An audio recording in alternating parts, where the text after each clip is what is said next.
कसं आहे, घरचाच कापूस असल्यामुळे आहे ना, घरीच वाती तयार करायच्या. मग आता सासूबाईंनी भरपूर गावाकडनं कापूस आणून दिलेला आहे.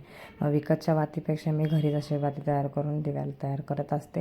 म्हटलं दिवे लावायची वेळ झालेली आहे, भाजी तर घेऊन आले म्हणून दिवे तयार केले. म्हटलं बाहेर लावून घ्यावेत. आणि तनुचं चालू होतं मला सुरसुर बाजा वाजवायचा आहे, फिरवायचा आहे. म्हटलं चल तुझं होऊ दे पहिले, मग स्वयंपाक करावा. मग स्वयंपाकात करत होते मी, शेवभाजी करत होते. मग मसाला घेतला वाटून, खोबरं, कांदा, टोमॅटो, अद्रक, लसूण असं मस्त भाजलं पहिले आणि भाजून मग बारीक करून वाटून घेतलं छानपैकी. ते भाजी करायची तयारी चालली होती. छान मसालापैकी असा फ्राय करून घेतला आणि पाठीमागेच आहे ना इतके फटाकडे उडत होते की ते बघून डचकत पण होते मी थोडीशी, कारण खूप मोठे मोठे फटाकडे वाजत होते आणि छान पण वाटत होतं. एकदम दिवे वगैरे लावले ते पाठीमागच्या साईडला, खूप दिसायला असं रोषणाई दिसत होती. स्वतः ह्याच्यामध्ये मी मसाले घरातले घातलेत, घरचा मसाला, परत कांदा लसूण मसाला, हळद, मीठ, धनिया पावडर आणि गरम मसाला थोडासा आणि शेवभाजी मसाला.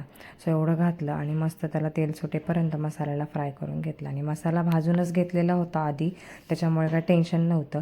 सो म्हणलं लगेच फ्राय होईल, लगेच शिजेल तो मसाला. आणि एकीकडे गरम पाणी ठेवलं होतं करायला, कारण गरम पाणी टाकायचं, गार पाण्याने चव जाते भाजीची.